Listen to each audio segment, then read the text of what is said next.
Sejarah selalu menyimpan kisah tentang rakyat yang memilih jalanan sebagai panggungnya. Ketika suara tak lagi didengar di ruang parlemen, ketika ruang demokrasi disempitkan, ketika harga-harga tak terkendali sementara segelintir elit hidup dalam kemewahan, jalanan menjadi tempat terakhir bagi rakyat untuk bersuara. Demonstrasi, protes, aksi massa apapun namanya, senantiasa hadir sebagai getaran sejarah yang tidak bisa diabaikan. Dalam beberapa tahun terakhir, dunia kembali menyaksikan ledekon-ledekon amarah rakyat yang muncul hampir bersamaan di berbagai negara. Dari Santiago di Chili hingga Teheran di Iran, dari New York hingga Jakarta, jalanan kembali bergemuruh. Gelombang ini memperlihatkan bahwa krisis politik, sosial, dan ekonomi bukanlah hal lokal semata, melainkan bagian dari pola global yang saling berkaitan.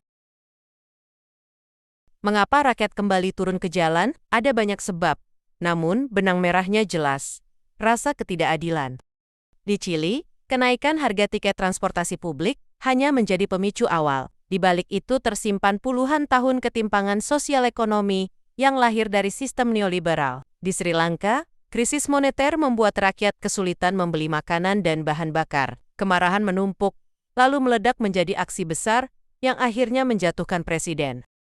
Di Amerika Serikat, isu yang berbeda muncul. Gerakan Black Lives Matter lahir dari ketidakadilan rasial dan kekerasan polisi terhadap warga kulit hitam. Video kematian George Floyd menjadi simbol yang membakar amarah. Ratusan ribu orang turun ke jalan, tidak hanya di AS, tetapi juga di berbagai kota besar dunia.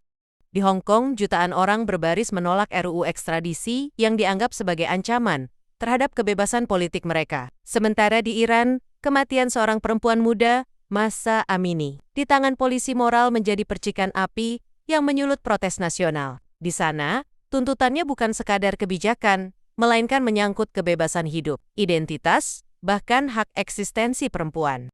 Lalu, jangan lupakan Indonesia. Dalam beberapa tahun terakhir, mahasiswa dan kelompok sipil berulang kali memenuhi jalanan, menolak RKUHP, menolak Omnibus Law, menolak pelemahan KPK, meski sering dihadang aparat. Aksi-aksi ini memperlihatkan bahwa demokrasi Indonesia masih digerakkan oleh energi jalanan.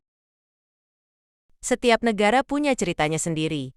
Namun, pola yang muncul hampir serupa. Jalanan menjadi ruang politik alternatif, tempat rakyat menyuarakan apa yang tak didengar di ruang-ruang resmi. Di Hong Kong, pemandangan lautan manusia dengan payung warna-warni menjadi ikon global. Aksi ini menunjukkan perlawanan terhadap otoritas Beijing, sekaligus memperlihatkan betapa rapuhnya janji kebebasan dalam sistem politik yang terkontrol.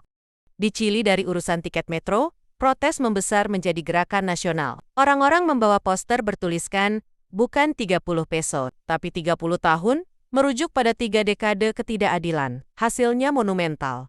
Referendum untuk menulis ulang konstitusi, sebuah capaian yang lahir dari teriakan jalanan.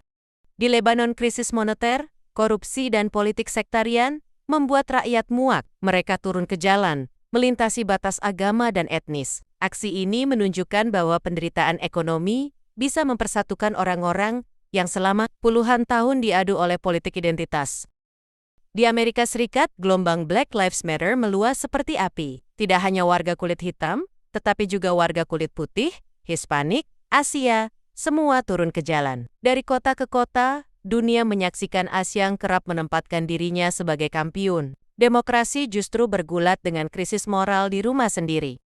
Aksi rakyat di Iran berbeda, perempuan berada di garda depan. Mereka menantang negara, tradisi, bahkan risiko kematian. Setiap hijab yang dibakar adalah simbol keberanian. Meski represi brutal terjadi, narasi perempuan, kehidupan, kebebasan, kini telah melampaui batas negara. Di Indonesia, mahasiswa dan rakyat Indonesia juga tak diam. Dari aksi menolak RKUHP, Omnibus Law, hingga protes atas pelemahan KPK, jalanan Jakarta, Yogyakarta, dan kota-kota lain kembali penuh. Aksi ini mengingatkan pada 1998, ketika jalanan mengguncang Orde Baru kini. Meski demokrasi sudah berjalan, rakyat tetap harus turun ke jalan, agar suara mereka tak diabaikan. Jalanan selalu punya makna simbolis. Di sana, rakyat menghadirkan tubuh mereka sebagai bahasa politik yang tak bisa diabaikan. Tidak ada lagi perantara, tidak ada lagi retorika yang dibungkus rapih. Tubuh-tubuh itulah suara nyata wajah-wajah penuh debu, teriakan serak, bahkan air mata dan darah. Semuanya menjadi bagian dari arsip hidup sejarah. Sejak dulu, jalanan menjadi laboratorium perubahan. Di Revolusi Prancis, jalanan Paris dipenuhi massa yang menggulingkan Bastille, menandai runtuhnya monarki absolut. Di abad ke-20, jalanan India menjadi arena perjuangan Mahatma Gandhi dengan aksi damai melawan kolonialisme Inggris. Jalanan Moskow 1991 menyaksikan runtuhnya Uni Soviet ketika tank-tank ditolak rakyat. Indonesia pun punya cerita. Reformasi 1998, dengan mahasiswa menduduki jalanan Jakarta, menjatuhkan rezim yang telah berkuasa 3 dekade lebih. Kini, abad ke-21 memperlihatkan wajah baru jalanan. Jalanan bukan hanya aspal dan trotoar, tetapi juga ruang digital yang tak kalah riuh. Tagar seperti #Black Lives Matter, EndSARS di Nigeria, atau Wimli Freedom di Iran, melahirkan resonansi lintas benua. Protes yang lahir di satu kota bisa menjadi inspirasi di kota lain. Dari layar ponsel, dunia bisa ikut merasakan getaran jalanan di belahan bumi yang jauh. Namun negara pun tak tinggal diam. Jalanan digital dipenuhi buzzer, disinformasi dan sensor. Jalanan fisik dipenuhi polisi bersenjata, gas air mata, dan jeruji besi. Inilah paradoks jalanan. Ia adalah ruang paling bebas sekaligus paling rentan. Rakyat datang dengan suara, negara menjawab dengan represi. Dan di persimpangan itu, sejarah terus ditulis ulang.